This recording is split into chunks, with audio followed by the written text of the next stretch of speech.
Ito battery size guys to. Ito na yung mga battery size.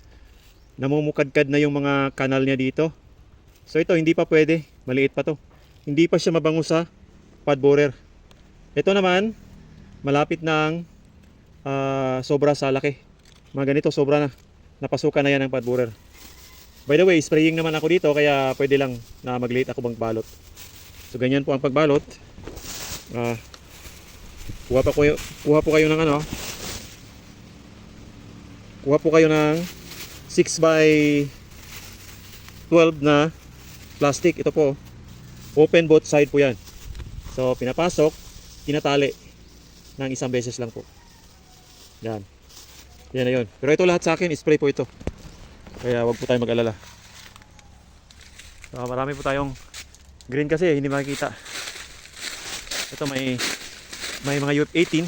Ito na, isprayan ko na. Kailan po tayo titigil sa pag-spray?